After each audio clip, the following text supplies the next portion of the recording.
এই যে তখন প্রথমে আমি শস্য দেখাচ্ছি, শস্য ফুল। এটা শস্য ফুল অবশ্যই আপনারা অনেকেই দেখছেন, কিন্তু শস্য ফুলের যে দানাগুলো সেগুলো হয়তো বা আপনারা কম দেখছেন।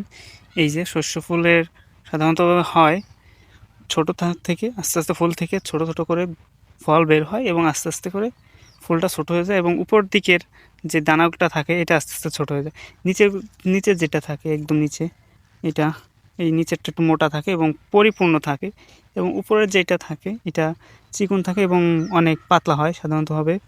এটা যখন করা হয়, পেকে যায়, উঠায়, তারপরে গাদি দেওয়ার পরে এটা একটু জমে যায় বা এটা নরম হয়ে যায়, তখন বারো বারো এটা যখন ছোটায় তখন এই আগাটা সাধারণতভাবে বাদ পড়ে যায় এবং নিচেরটাই বিক্রি করা হয়।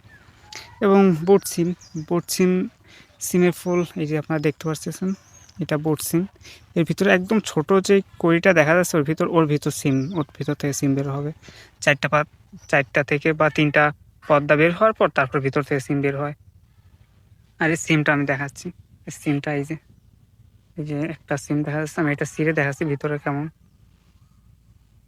এটা সাধারণত এখনো পুরোপুরি পূর্ণ হয়নি, এই কারণে ভালো বড় দেখা যাবে না, ছোট দেখা যাবে।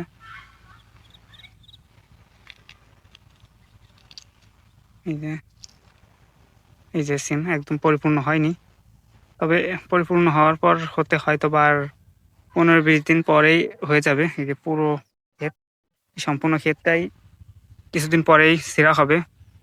তবে এটা খেতে সবচেয়ে মজার।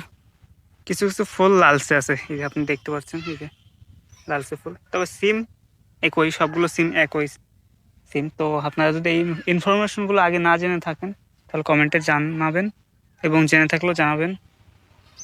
ভিডিও ভালো লাগলে লাইক করবেন এবং বন্ধুদের কাছে শেয়ার করবেন। আমার চ্যানেলে নতুন হলে সাবস্ক্রাইব করবেন।